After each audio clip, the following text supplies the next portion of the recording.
ABP Ganga, मैं हूं स्नेहलता। चलिए शुरू करते हैं। 7 का समीकरण खबर है। अखिलेश यादव के छठे चरण के चुनाव प्रचार के लिए आज वो बलिया में थे, जहां बलिया सदर विधानसभा क्षेत्र में अखिलेश यादव की जनसभा में उस वक्त अफरा तफरी का माहौल हो गया जब मंच पर अखिलेश यादव से मिलने के लिए तमाम सपा कार्यकर्ता मंच पर किस कदर चढ़ गए, तस्वीरों को देखिए। अखिलेश यादव के साथ फोटो खिंचवाना, हाथ मिलवाना मकसद था, लेकिन मंच की स्थिति भी आपके सामने है। इस कदर धक्का मुक्की करने में लग गए कि मंच और उसके आसपास अफरा तफरी का माहौल हो गया। हालात को काबू करने के लिए सुरक्षाकर्मी, पुलिस को बड़ी मशक्कत करनी पड़ी है और ये तस्वीरें बयां कर रही हैं, देखिए आप। तो ये बलिया की तस्वीरें हैं। मंच पर अखिलेश यादव चढ़े, समर्थकों में इतना जोश आया कि मंच की ओर कूच करने लगे। सेल्फी लेना था, हाथ मिलाना था, लेकिन इस पूरी प्रक्रिया में मंच की क्या स्थिति है, क्या हालात है, वो आपके सामने है। सुरक्षाकर्मी, पुलिस, हर किसी के लिए चुनौती बन गई इस भीड़ को मंच से उतारना और अखिलेश यादव की सुरक्षा। ये देखिए, गनर दिखाई दे रहे हैं आपको, ये येलो स्वेटर वाला शख्स दिखाई दे रहा है। ये लोग मंच पर चढ़ गए, अखिलेश यादव के साथ सेल्फी लेनी थी, किसी को हाथ मिलाना था, लेकिन कुल मिला के सिचुएशन आउट ऑफ कंट्रोल हो गई। देखिए, दो लोगों को उलझता हुआ आप देख सकते हैं मंच पर।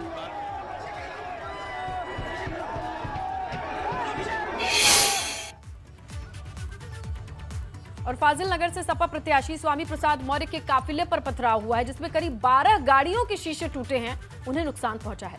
स्वामी प्रसाद ने भाजपा कार्यकर्ताओं पर हमला का ये आरोप लगाया। बताया ये कि समर्थकों के साथ स्वामी प्रसाद जा रहे थे और खलवा पट्टी गांव में ये घटना हुई है, जिसके बाद सपा कार्यकर्ताओं और समर्थकों ने गुडरिया बाजार में सड़क को जाम कर दिया।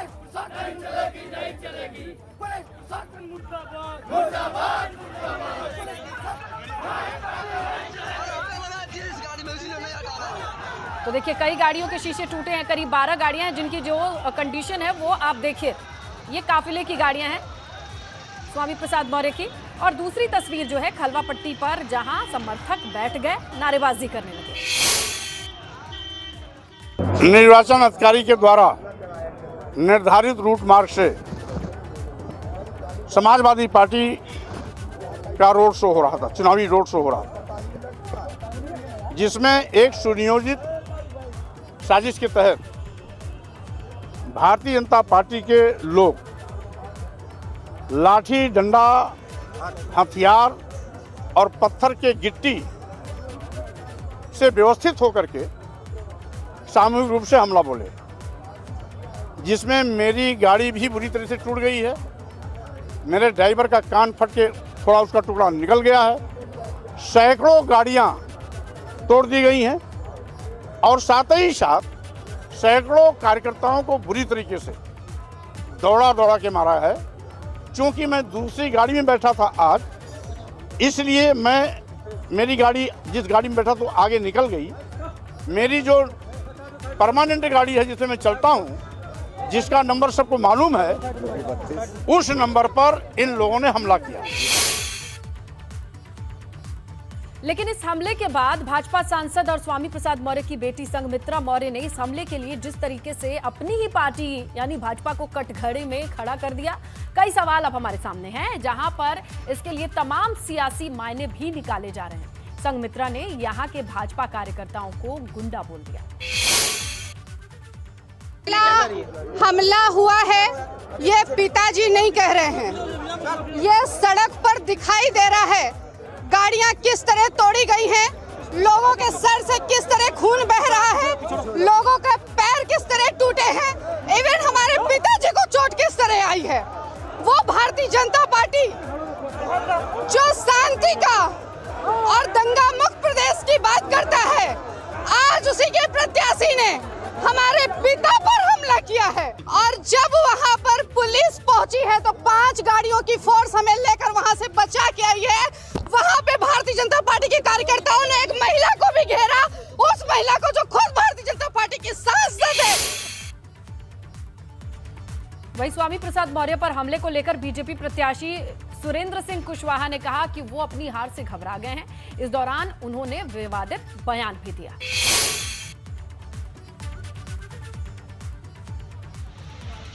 तो देखिए, ये पूरा मामला अब इस पर प्रतिक्रियाओं का दौर शुरू हुआ है। संघमित्रा मौर्य को आपने सुना, बीजेपी से सांसद हैं, उन्होंने अपने पिता पर हमले को लेकर किस तरीके से अपनी बात रखी सामने।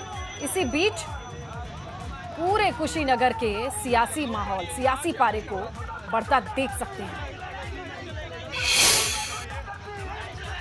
सही बात यह है कि वह हार से घबरा गया है और अपने साथ में जितनी भी गाड़ियां लेके चल रहा है, सब गाड़ियां बाहरी नंबर की हैं, 5000 नंबर की हैं, 32 की है, 80 नंबर की गाड़ियां हैं वो, और सारे बाहरी गुंडे लेके घूम रहा है वो। काफिला हम लोगों का बहुत लंबा काफिला था, वह देख करके उसको ईर्ष्या हुई और उसके गुंडे जो है हम लोगों के ऊपर हमला बोल दिए। उसमें हम लोगों की काफ़ी सारी गाड़ियाँ टूटी हुई हैं, चोटें आई हैं, एक लड़का जो है भर्ती है अस्पताल में। तो हमें तो यह लगता है कि वह माहौल बनाना चाहता है कि हम किसी तरह से मारा पीटी कर करके और एक भाजपा के प्रत्याशी को दबा देने का प्रयास कर रहा है वो। उसको, उसके लोगों को, उसके गुंडों को कि फाइल विधानसभा जो है शांतिप्रिय विधानसभा है, वो आकर के जो माहौल बनाया है इसकी सजा उसको मिलेगी। तो यूपी चुनाव के छठे चरण के लिए आज प्रचार खत्म हो गया। 3 मार्च को मतदाताओं को छठे चरण के लिए मतदान का इंतजार है।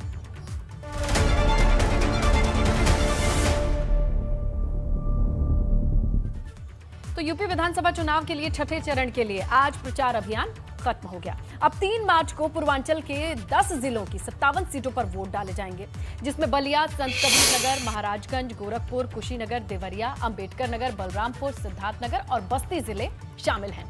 छठे चरण के चुनाव के लिए 2 दिन के बाद मतदान होना है। छठे चरण में कुल 2 करोड़ 14 लाख वोटर्स अपने मताधिकार का इस्तेमाल करेंगे। 1 करोड़ 14 लाख पुरुष मतदाता हैं और 99,58,000 महिला वोटर शामिल हैं। छठे चरण के चुनाव के लिए 13,929 पोलिंग सेंटर हैं और 25,319 पोलिंग स्टेशंस बनाए गए हैं। 3 मार्च को होने वाले चुनाव में कुल 676 प्रत्याशी मैदान में हैं।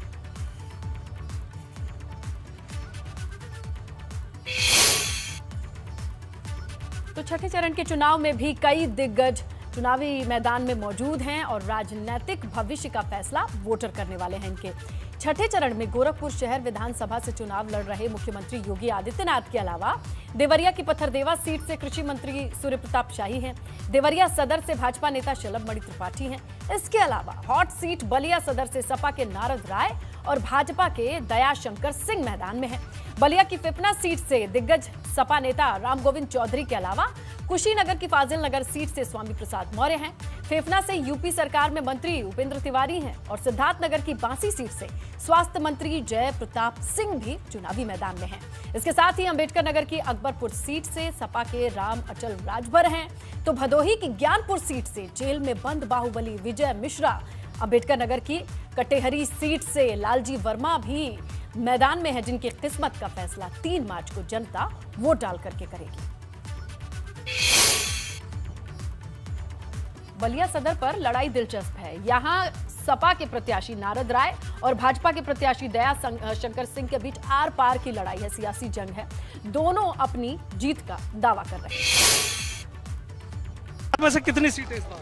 7 में 7 समाजवादी पार्टी जीत रही है। अब देखिए इसी तरह का माहौल पूरे बलिया में हर विधानसभा में। कहते हैं कि बलिया ने जिसको जिता के भेजा उसको तो मंत्री बना दिया गया, तो इस बार तैयारी समझे। देखिए ये तो माननीय अखिलेश यादव जी के ऊपर है कि क्या बलिया में मंत्री बनूं न बनूं, बलिया का विकास जो भाजपा ने अवरुद्ध करा दिया 17 से 22 तक उसको पूरा कराऊंगा। देखिए नारद राय जी भी मेरे गांव के ही हैं। हाँ, वो नारद राय जी ऐसा क्यों कह रहे हैं? क्योंकि नारद जी वो खुला गए हैं और नारद जी के परिवार के लोग भी उनके घर पर भी मेरा भाजपा का झंडा लगा हुआ है। आप जाकर के उनके जो पैतृक आवास है वहाँ पर आप देखिए कि भाजपा का झंडा है। जो शहर में वो घर बनाए हैं उनके चारों तरफ आप देखिए तो भारतीय जनता पार्टी का झंडा लगा हुआ है। तो वो बौखलाहट में बोल रहे हैं। यूपी विधानसभा का सफर अब पूरे चुनाव के दौरान सबसे ज्यादा सुर्खियां बटोरने वाले सुहेल देव भारतीय समाज पार्टी के अध्यक्ष ओम प्रकाश राजभर के प्रभाव वाले इलाके पूर्वांचल में पहुंच चुका है और राजभर ने भी सपा गठबंधन के प्रत्याशियों के लिए खूब प्रचार किया भी उन्होंने। इस कड़ी में आज ओम प्रकाश राजभर मऊ में जनसभा को संबोधित करते नजर आए और भाजपा पर एक बार फिर हमला किया।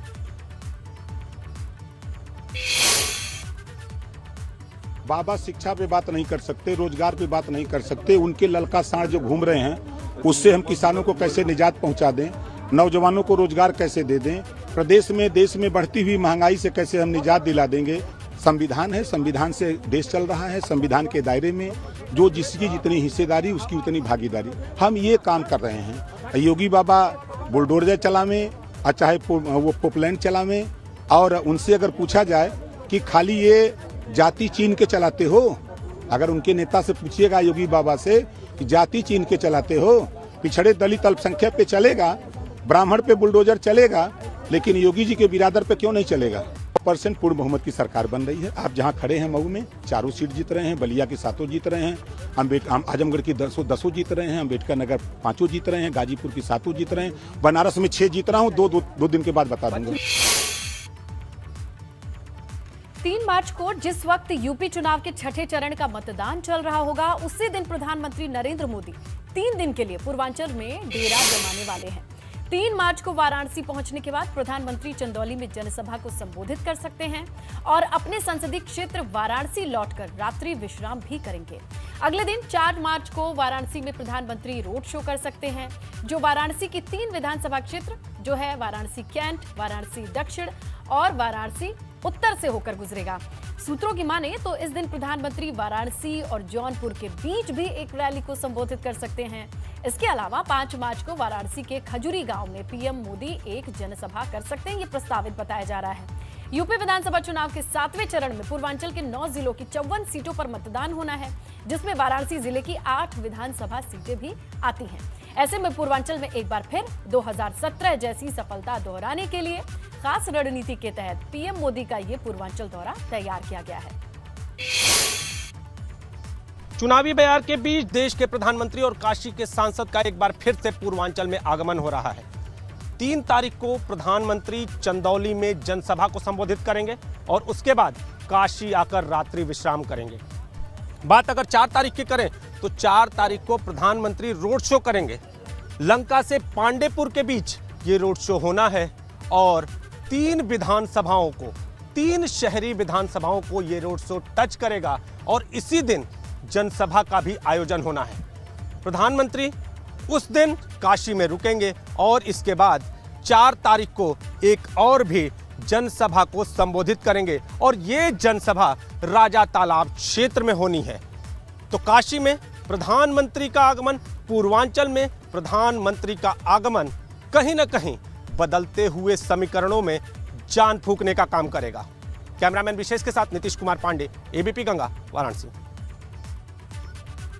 यूक्रेन में बिगड़ रहे हालात को लेकर इंडियन एम्बेसी ने पहले ही एडवाइजरी जारी कर दी थी कि जो भी भारतीय छात्र कीव में हो फौरन ही कीव छोड़ दें, क्योंकि आज सुबह से जिस तरीके के हालात नजर आए उसके बाद इस बात की पूरी आशंका थी कि अगले कुछ घंटों में कुछ बड़ा होने वाला है।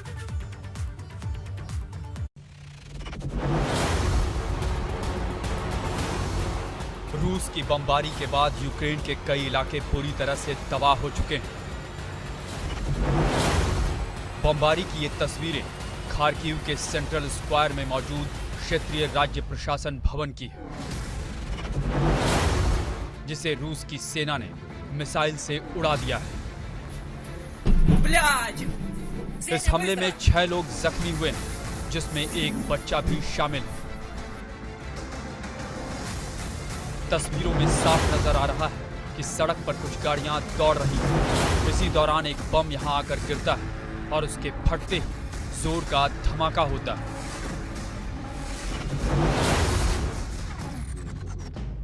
जिसके बाद आग की लपटें और सिर्फ धुएं का गुबार नजर आता है। इस तस्वीर से आप यूक्रेन रूस के आतंक का अंदाजा साफ साफ लगा सकते हैं।